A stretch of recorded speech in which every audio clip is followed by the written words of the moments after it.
Hello, brothers and sisters in Christ. I bring you good news. Today's experience was shared with us by a sister. Yes, she encountered Christ as a medical doctor and decided to share the shocking truth about her former life, how she encountered Jesus and her current way of life. Kindly tell us where you are watching from so we can connect as a family. Thank you. My name is Fatima Alman, and I need to tell you something that is going to break your heart. I need to tell you about the worst parts of myself that I kept hidden for so long. I need to tell you about the people I hurt. I need to tell you about the innocent ones I killed. I was a doctor. I wore a white coat. People trusted me with their lives. And I took that trust and I murdered them with it. I did not use a gun. I did not use a knife. I used medicine. I used the thing that was supposed to heal people, and I used it to kill them. Every single time I did this, I told myself I was doing something good. I told myself I was serving God. I told myself it was justice. But it was not justice. It was evil. And I did it over and over again. I am sitting here right now, and my hands are shaking as I write this to you. Even after all these years, even after everything that has happened to me, the shame is so heavy that I can barely breathe. I think about the faces of the people I killed, and I see them so clearly. I see them like it was yesterday. I see their families. I see their children. I see the people they would have become if I had not stopped them from living. I need you to understand something before I start. This is not a story about a good person who did bad things. This is a story about someone who became a monster. This is a story about how I chose evil, and I called it righteousness. And this is a story about how even someone like me was given a second chance. Please stay with me. I know this is hard to hear. I know you might want to stop reading, but I need you to hear all of it. Because at the end of this story, there is something that will give you hope. There is something that will show you that no one is beyond saving, not even me. I grew up in Kuala Lumpur, Malaysia. My family was very religious. We went to the mosque. We prayed 5 times a day. We studied the Quran. My father was someone that people respected in our community. He was known as a good man, a holy man, but inside our home, he taught me something different than what people saw outside. He told me that Christians and Jews were sick. He said they were like a disease spreading across the earth. He told me that fighting against them was not wrong. He said it was necessary. He said it was what God wanted us to do. I was a small child when he told me these things. I believed him because he was my father. I believed him because he said these things in the name of God. My father told me something that changed my entire life. He said that the strongest warriors for God were not the ones you could see. He said the greatest fighters were the ones that people trusted. He said if I became a doctor, I could do something that nobody else could do.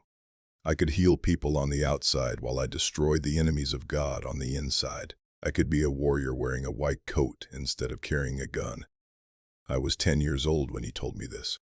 I thought he was talking about something noble. I thought he was talking about serving God. I did not understand that he was asking me to become a killer. So I studied very hard in school. I got very good grades. When I was old enough, I went to medical school at the University of Malaya. I was a good student. I was serious about my studies. I wanted to become a good doctor, but the truth was that I had another reason for wanting to be a doctor. I wanted to do what my father had told me to do.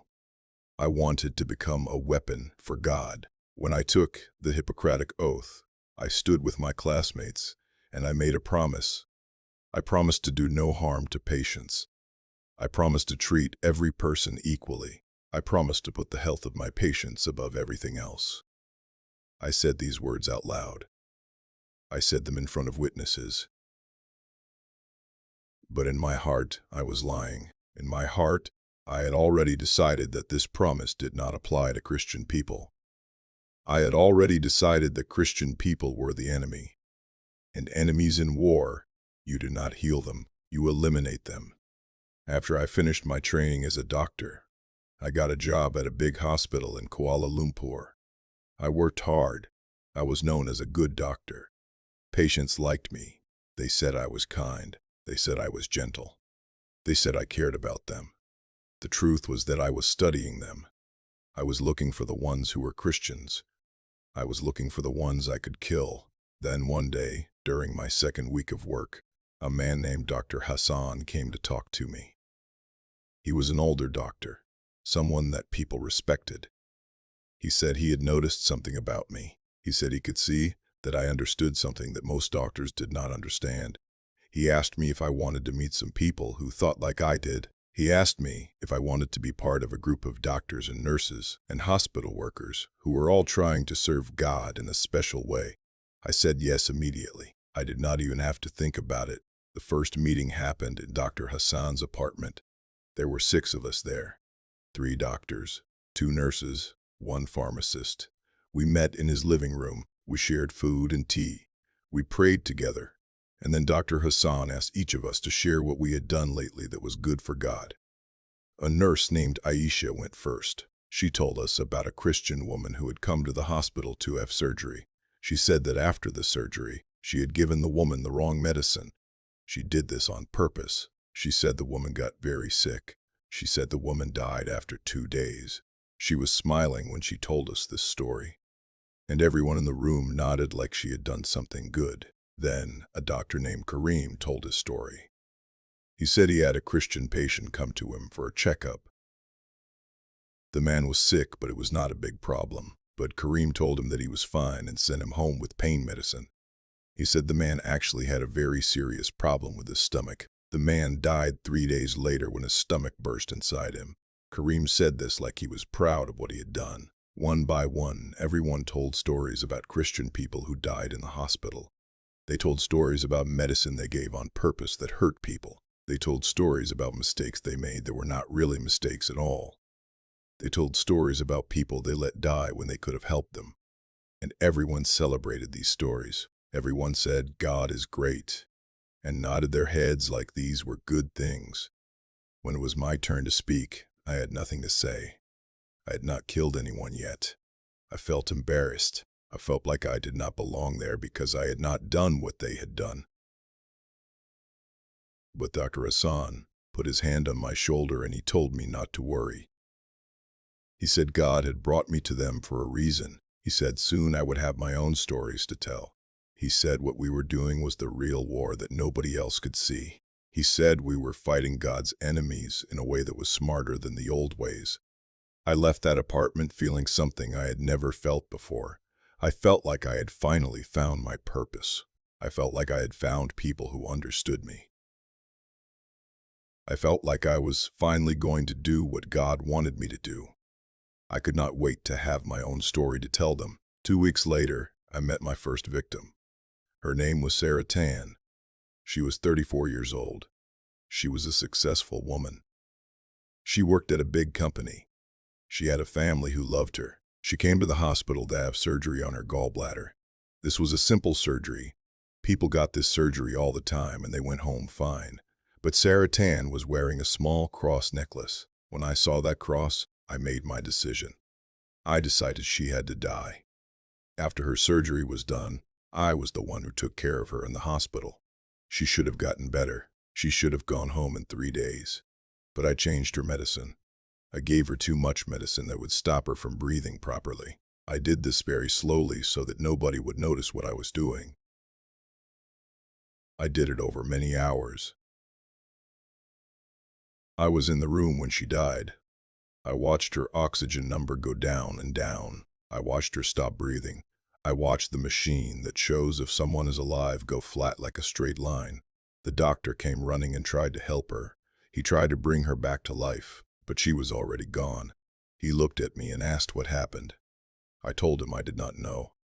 I told him maybe she had something wrong that we did not see. I told him I did not know why she died. Her husband came to the hospital after. He was crying so much. He could not understand how this happened. His wife was fine that morning. She had sent him a message saying she felt good. She had told him she would be home soon. And now she was dead. I stood next to him in my white coat. I arranged my face to look sad. I told him I was sorry. I told him we tried our best. I told him sometimes people die, and there is nothing we can do. I watched him cry and I felt nothing. I felt no sadness. I felt no guilt. I only felt good. I felt like I had done something important. I felt like I had done what God wanted. That night I prayed. I thanked God for letting me kill someone. I asked God for more chances to do this. I asked God to help me find more Christian people to kill. At the next meeting of the group, I told them about Sarah Tan. Everyone celebrated with me. They said I was brave. They said God was pleased with me. They hugged me and called me their sister. They prayed for me to have more opportunities to kill. After that first time, it became easier. It became normal. It became my job. I killed a man named Michael. He was a contractor. He came to the hospital for a checkup. He had nothing serious wrong with him. But he told me that he went to a church. He showed me pictures of his church on his phone. I told him I would give him medicine for his blood. But I gave him medicine that would make his blood form clots. I told him to take it every day. 2 weeks later, he died suddenly in his house. The doctor said it was a blood clot that went to his lungs. Nobody suspected anything. I killed a man named Peter and a woman named Ruth and an old man named Thomas. I killed them one after another. I used different ways to kill them. I gave them too much medicine. I gave them the wrong medicine. I gave them medicine that did not work together. I stopped giving them medicine when they needed it. I made it look like they died from natural causes. I stopped counting how many people I killed. After 12 or 13, it stopped feeling like I needed to count. It was just what I did. I would see a patient. I would look for signs that they were Christian. Maybe a cross. Maybe a Bible. Maybe something they said. And then I would start planning how to kill them. Our group got bigger. By my second year at the hospital, we had 11 people. We met in different places so nobody would catch us. We taught each other how to kill people so that nobody would know it was murder. We talked about how to change the records so nobody would find out what we did. We practiced how to look sad when someone died so people would believe us. I felt powerful. I felt strong. I felt like I was finally the person my father wanted me to be. Every time I put poison in someone's medicine, I whispered something in my heart in Arabic. I whispered, Allahu Akbar. God is great. I said it because I believed I was serving the greatest God in the way I was supposed to. My family did not know what I was doing, but they were proud of me for being a doctor. My father told his congregation about his daughter, who was a doctor who helped people in the community. My brothers said they wished they could serve God the way I did. My mother would touch my hair and tell me I was a gift from God. By the time I was 29 years old, I had been a doctor for 4 years. I had killed at least 40 people. Maybe more. I cannot even remember them all anymore. But I know I killed at least 40 people. And I felt no guilt about it. I did not have nightmares. I did not think about what I did. I slept well every night. I believed in my heart that I was good. I believed that I was holy. I believed that God was happy with me. And then Grace came to my hospital. It was a Tuesday evening. I was finishing my work when a new patient came in, a young girl. She was only 12 years old. She had pneumonia. Her lungs were very sick. She needed help right away. The special doctor who works with children had already gone home. So I said I would help her. I walked into her room and I saw a small girl. She was sick. She was sweating from fever. She was having trouble breathing. Her mother was sitting next to her holding her hand. The mother told me her name was Rebecca. She said they had moved to Malaysia from Nigeria 2 years ago. She said her husband had been a doctor. She said he helped sick people, both Muslim people and Christian people. She said he did not care what religion people had. He just wanted to help them. Then Rebecca told me that her husband was killed. She said he was killed by Islamic extremists. She said they attacked the clinic where he worked. She said he died trying to protect his patients. I listened to her tell me this story and I felt nothing. I heard that this child's father had been killed by Muslims and I did not care. I only thought about my work. Rebecca told me her daughter Grace wanted to be a nurse when she grew up. She said Grace's father and Grace used to play a game together. They would pretend the father was a doctor and Grace was a nurse. They would practice helping sick people. Rebecca said Grace was everything to her. She said she could not lose Grace too. Then Rebecca looked at me. She had tears in her eyes. She asked me to take good care of her daughter. She told me she trusted me. She thanked me for helping her baby. She said that God had sent her a kind doctor. I looked at Grace. The girl was very sick, but she smiled at me a little when I came in. I told Rebecca that Grace would be fine. I told her that pneumonia could be fixed with medicine. I told her that Grace would go home in 3 days and be healthy. I was lying. I had already decided that Grace would die. The reason was simple. Rebecca was wearing a cross necklace. Rebecca talked about God and Jesus. Rebecca was Christian, and this girl was the daughter of a Christian. This girl wanted to help people like her father did. This girl was the enemy. I admitted Grace to the hospital. I started the normal medicine for pneumonia, but that night, after Rebecca fell asleep in the chair next to Grace, I prepared a different medicine. I put it in Grace's medicine tube. This medicine would make Grace's body stop working. It would make her organs fail slowly over 1 day. It would look like the pneumonia got worse. Nobody would know that I had done this. I finished my work and I went home. I prayed that night and thanked God for giving me another chance to do His work. I prayed for Grace to die so that I could please God. That night, I had good dreams. I dreamed about paradise. I dreamed about standing in front of God and Him telling me I was a good servant.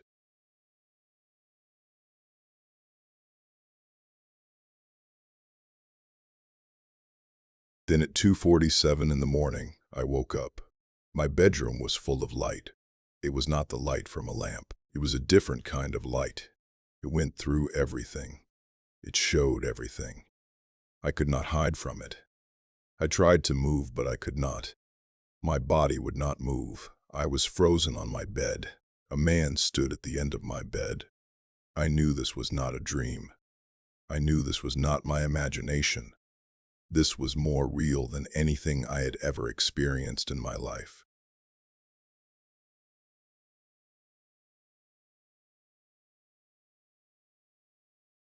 The man filled the room. His presence was everywhere. I could not look away from him. He spoke my name. He said, "Fatima." I was terrified. I was more afraid than I had ever been. It was not normal fear. It was the fear of someone who is guilty, standing in front of a judge. It was the fear of darkness when the light comes and shows everything. It was the fear of evil standing in front of goodness. He asked me a question. His voice was full of sadness that cut through me. He asked why I was hunting him. He asked why I was killing his body. He asked why. I whispered. I asked him who he was. He told me. He said he was Jesus. He said I was hunting him. He said every time I killed one of his followers, I was killing him. Every time I hurt a Christian, I was hurting him. Every time I was happy about killing someone, I was happy about his death. Then he showed me something. He showed me every person I had killed. All of them. I did not see them the way I had seen them before, as people I hated, as enemies. I saw them the way he saw them. I saw them as people who were loved. I saw them as special. I saw them as people who had dreams and families and futures. I saw Sarah Tan, but this time I saw her 3 children at her funeral. I saw her husband trying to tell their 5-year-old daughter that mommy was not coming home. I saw those children grow up without their mother. I saw the sadness that would be in their lives forever. I saw Michael and his wife finding him dead in their bedroom. I saw his old mother and father at his funeral, broken because their son was gone. I saw all of them, every person I killed, every face, every family, every life that stopped because of me. And then Jesus showed me something else. He showed me what I looked like. He showed me preparing the medicine. He showed me putting poison into tubes.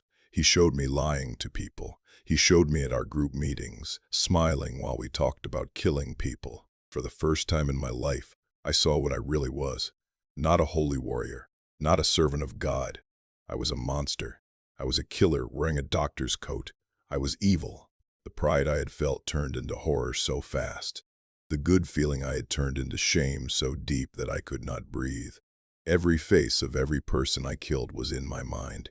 Every death was in front of me. I had to watch all of it. I could not close my eyes. I could not look away. I wanted to defend myself.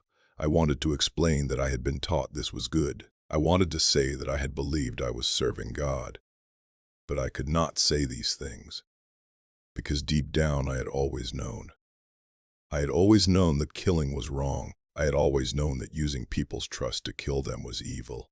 I had always known that murdering children was monstrous. I had chosen to forget what I knew, because hating people was easier than loving them. Then Jesus told me something that made my blood go cold. He said Grace was dying right now. Right at that moment. He said the poison I had put in her medicine was killing her. He said her mother was asleep next to her, believing her daughter would live. He said Grace's father had already been killed by Muslims, and now her Muslim doctor was killing her too. I broke. I started crying so hard that my whole body shook. I made sounds that did not sound like me. I gasped out words. What did I do? What am I? How did I become like this? Jesus spoke again, but this time his voice was tender and gentle. He told me something that changed everything. He said he came to save me. He said, even you, even after everything I had done. He said he died for me too. He said his blood could wash away my sins. He said nobody was too far gone for him to save. But then he told me the cost. He said if I came to him, I would suffer. He said people would hate me. He said I would lose my family. He said I would lose my job. He said I would lose my job. He said I would lose my safety. He said I might even lose my life. He said following him meant giving up everything. But he also said something else. He said if I lost everything for him, I would gain him, and he said he would be enough. Then he was gone. The light disappeared. I was alone in my dark bedroom, shaking, crying, feeling the weight of what I had done and what I had seen. But I knew Grace was dying right now. I jumped out of bed. My legs could barely hold me up. I was shaking so much. I pulled on clothes and grabbed my car keys. I ran to my car. I drove to the hospital like a crazy person. I ran red lights. My hands were shaking so much I could hardly hold the wheel. Tears were in my eyes. I kept seeing Grace's face. I kept seeing Rebecca's trust. I kept seeing all the people I had killed. I got to the hospital at 3 in the morning. I ran through the empty hallways. I ran to Grace's room. When I got there, I saw the machines showing that Grace was getting worse. My poison was working. Grace was very pale. She was having trouble breathing. Her small body was fighting a battle it could not win. I ran to the place where we keep medicine. I started looking for medicine that could help her. Medicine that might stop what I had done. But my hands were shaking so bad that I kept dropping things. I made mistakes. I had to start over. Grace was dying and I could not think straight. I needed help. I found Dr. Hassan, my teacher, the man who had taught me to kill. I grabbed him and I begged him to help me. I begged him to help me save Grace. He looked at me like I was crazy. He told me to let the Christian child die.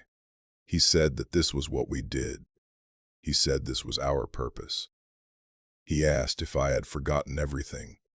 He told me I was a traitor. And then he walked away. I was alone. I went back and I kept trying. I prepared medicine with shaking hands. I double-checked everything even though I could not think straight. I kept making mistakes, but I kept going. I ran back to Grace's room and I started putting the medicine in her tube. I fixed her oxygen. I watched the machines that show if she was alive. Rebecca woke up and saw me. She saw that something was wrong. She asked what was happening. I could not answer. I could only cry. Rebecca got down on her knees next to her daughter's bed. She started to pray. She prayed to Jesus. She asked Jesus to save her daughter. She told Jesus she did not understand what was happening, but she knew he did. She asked him not to take Grace from her. She kept praying and her voice was broken and desperate. I worked all through the night. I did not leave Grace. I did not eat. I did not drink. I did not sleep. I just worked and worked, trying to fix what I had done. Other doctors came and asked me why I was still there. I told them I wanted to watch this patient carefully because she was very sick. They believed me. Around the middle of the day, I was so tired and so sad that I went to my office and locked the door.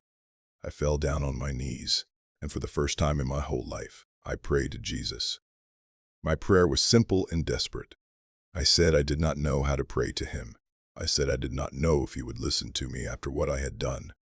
But I begged him, please, please do not let Grace die. Punish me, but let this child live. I went back to Grace's room. Rebecca was still there. She had not left her daughter. She was holding Grace's hand. She was singing to her. She was praying. Sometimes she thanked me for staying.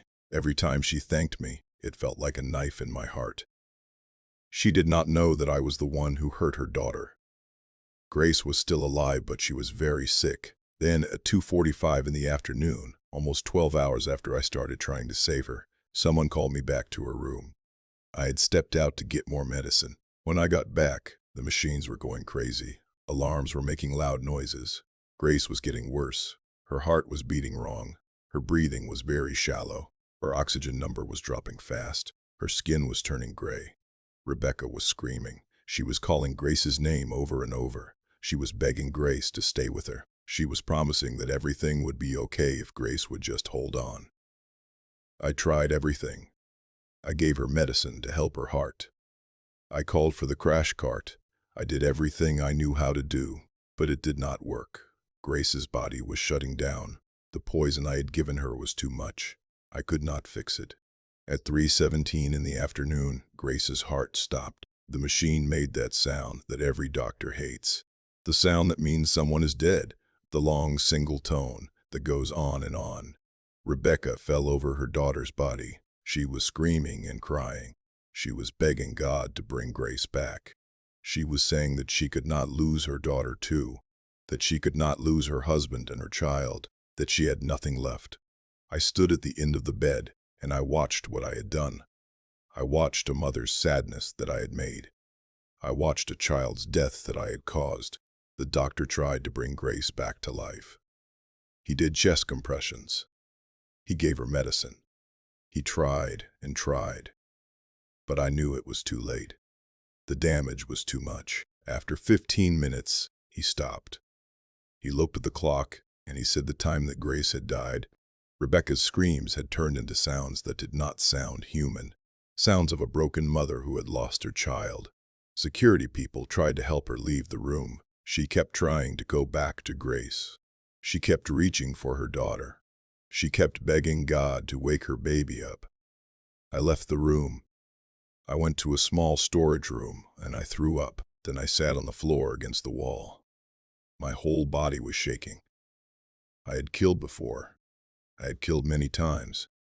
But I had never stayed to see what happened. I had never seen a mother find out her child was dead. I had never known that I was the reason for that sadness. I do not know how I finished my work that day. I just moved around like my body was doing things, but my mind was not there. When my work was done, I went home. I called my boss and said I was sick. I did not leave my apartment for 2 weeks. For 14 days, I stayed inside with my guilt. I did not go to work. I could barely eat. I could barely sleep. When I did sleep, I had nightmares. All the people I had killed came to me in my dreams. They just stood there looking at me. They asked me why. Why did you kill me? Why did you hate me? Why did you think you were good? Jesus came to me in my dreams too. Sometimes he just sat with me in the darkness and said nothing. Sometimes he talked to me.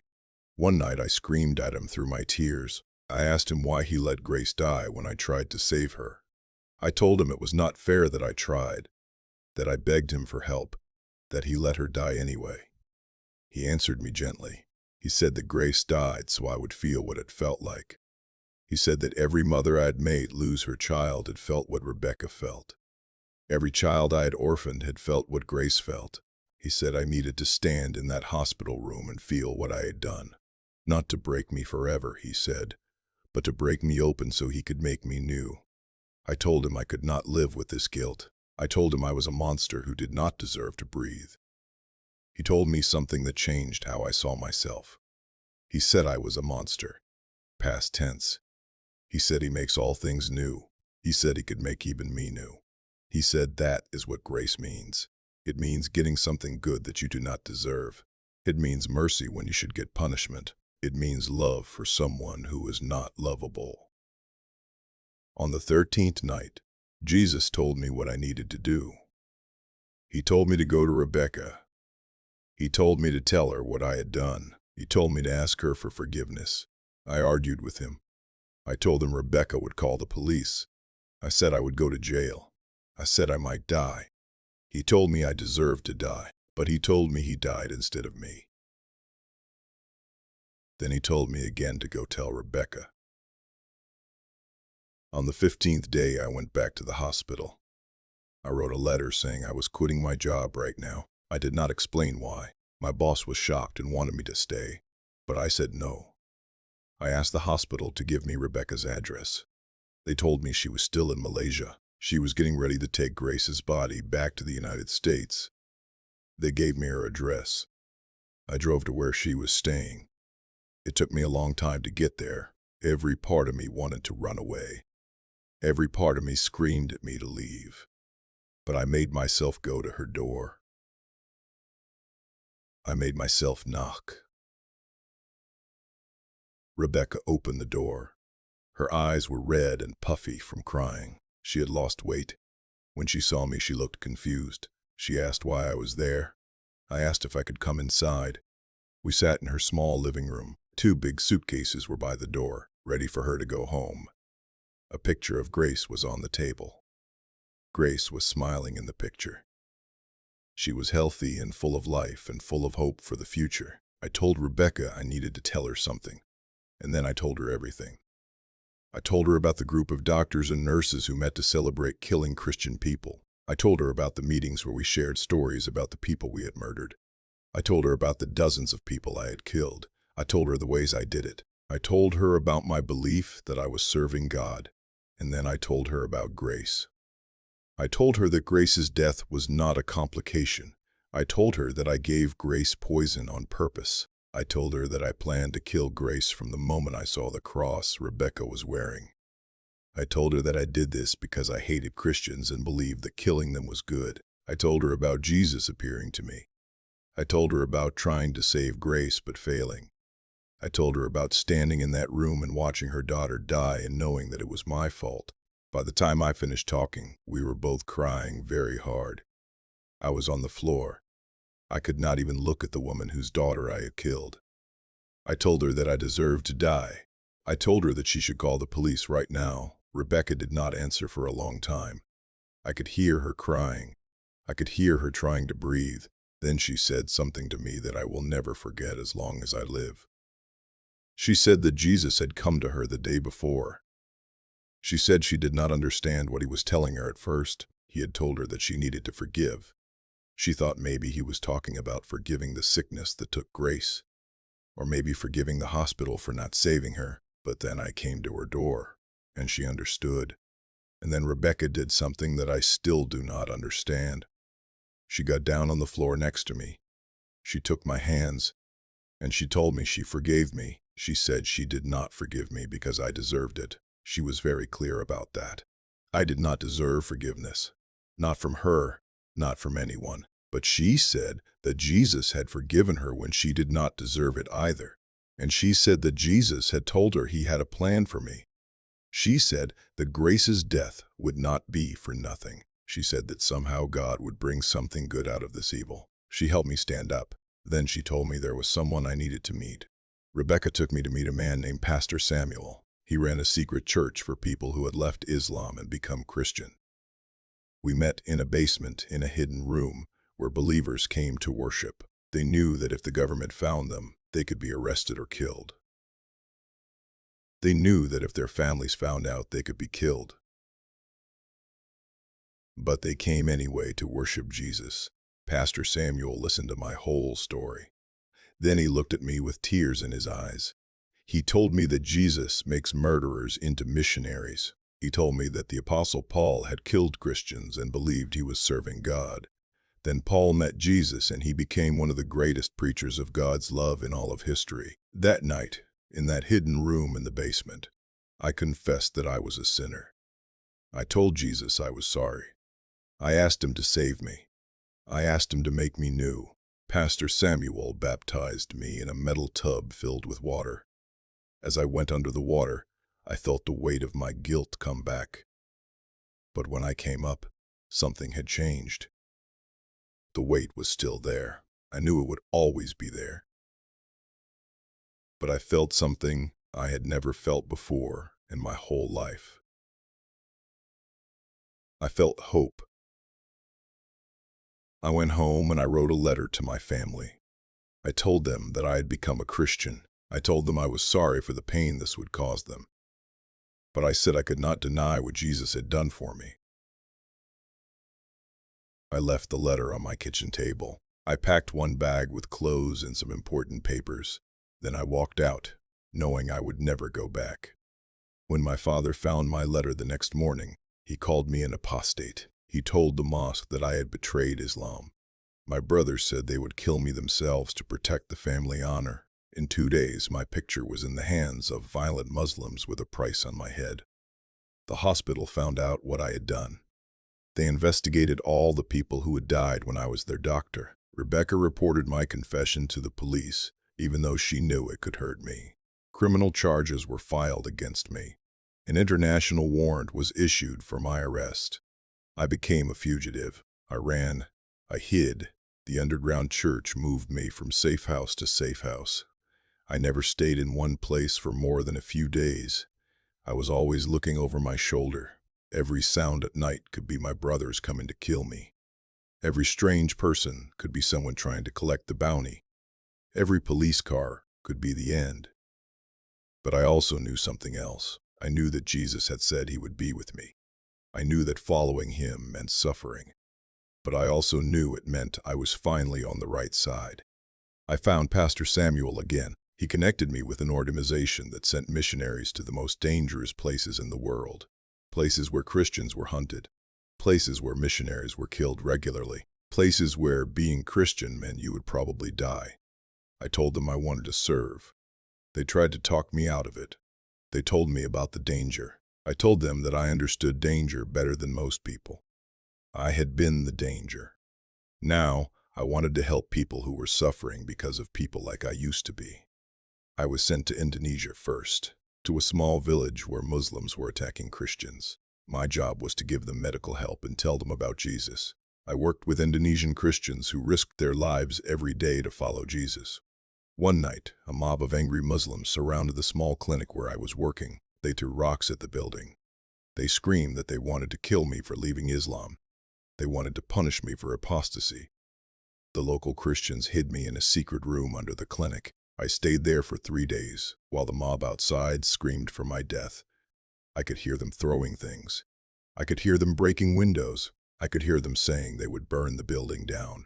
For 3 days I sat in darkness with almost no food. I prayed constantly. I was terrified. I asked Jesus if this was how I would die. On the 3rd night, the police finally came. The mob went away. I had learned my first lesson about following Jesus. It meant losing safety. It meant losing comfort. It meant having no control over what happened to me. My second assignment was in Pakistan. I worked in a secret clinic taking care of Christians who could not go to normal hospitals because of discrimination. One day, the religious police came. They arrested me and 3 other people who worked with me. They took us to a prison. For 5 days, they questioned me. They wanted names of other Christians. They wanted information about the secret church. They wanted me to say the Islamic prayer and come back to Islam. If I said that prayer, all my suffering would stop. When I said no, they started to beat me. They hit me with sticks. They kicked me. They gave me almost no food and very little water. They told me the pain would stop the moment I said the Islamic prayer. All I had to do was say those words and I would be free. I thought about it. I was so tired and hurt. I wanted the pain to stop. I almost said the words. But then I remembered grace. I remembered all the people I had killed. I remembered that Jesus had died for me when I was his enemy. And I understood something. Suffering for Jesus was not punishment. It was a gift. It meant I was finally on the right side. It meant I was suffering for truth instead of causing suffering for lies. After 5 days, other countries made the government let me go. I was sent back to Malaysia. I had to hide again because I was still wanted by the police. My third assignment was in Bangladesh. I worked with Christians who had run away from persecution in Myanmar. We gave them medical help. We lived secretly and moved constantly. We knew that we could be found and killed at any moment. One night, someone told the extremists where we were. They attacked our camp. They had guns and they were shouting about killing Christians and the people who helped them. We ran into the jungle. I was separated from my team. I spent 3 days alone in the forest with no food. I was terrified. I could hear men looking for us. I thought I would die alone in that jungle. When I found another village, I learned that 2 people from my team had been caught. The young man named David was badly beaten. He died from his injuries. I went to his funeral in secret. His mother told me that David knew the danger, but he believed Jesus was worth dying for. She told me that David talked about me. She said he had hope because a person like me, someone who had been a murderer, had become a missionary. She said that gave him faith that Jesus could save anyone. Her words broke my heart. I had killed people like David. I had murdered believers. And now I was standing with people who chose to die rather than deny Jesus. I have been living this way for 3 years now. 3 years of running. 3 years of hiding. 3 years of serving. 3 years of serving. 3 years of treating sick people while always looking for danger. I have learned that following Jesus costs you everything, and it is worth everything. One day, I got a message through a secret channel. It was from a nurse at my old hospital. Her name was Farah. She had been part of my killing group. Her message was short. She said she could not do this anymore. She said she had watched what happened to me. She said she had been thinking about Jesus. She said she could not sleep anymore after helping patients die. She asked if we could talk. I cried when I read that message. I cried not because I was sad, but because I saw what was happening, the terrible thing I had lived through, the monster I had been, the suffering I now faced. None of it was wasted. Jesus was taking the worst thing I had ever done and using it to help other people escape the darkness that I had escaped. I met with Farah secretly. She was scared. She kept looking around. She told me she had killed 14 people. She said every time she closed her eyes, she saw their faces. She said she tried to pray to Allah for peace, but found only emptiness. I told her my whole story. I told her about the murders and about meeting Jesus and about Grace dying and about Rebecca's forgiveness. I showed her my scars from the beatings. I told her that following Jesus had cost me everything, but it had given me something I never had before. Peace. Not the absence of hard things, but peace in the middle of hard things. Not the absence of guilt, but forgiveness for the guilt. Not the absence of fear, but courage, even when I am afraid. Farah asked me if I really believed Jesus could forgive someone like her. I told her I was proof. If Jesus could forgive me after more than 40 murders, he could forgive anyone. That night, in a small hidden room, Farah became a Christian. I baptized her in a bucket of water. We both cried. We both knew that her life would now be in danger, just like mine. I am still running. I am still hiding. I am still hiding. I am still serving in dangerous places. I know my brothers are still looking for me. I know the police still want to arrest me. I know that any day could be the day they find me and kill me. But I also know that Jesus is with me. I know that every person I help, every Christian I encourage, every person I baptize is a miracle of grace. I know that the killer I was is being changed into someone who gives life. I carry my guilt every day. I still have nightmares about the people I killed. I still see Grace's face. I still hear Rebecca's screams. I do not think that will ever go away. And maybe it should not. Maybe remembering is part of my healing. But I also know this. Jesus does not waste anything. He takes our worst moments and he makes them into something that helps other people. He takes our greatest sins and he changes them into our most powerful stories. He takes our darkest nights and he turns them into morning. I was a doctor who became death. Now I am learning to be someone who brings life. And if Jesus can do that for me, he can do it for anyone.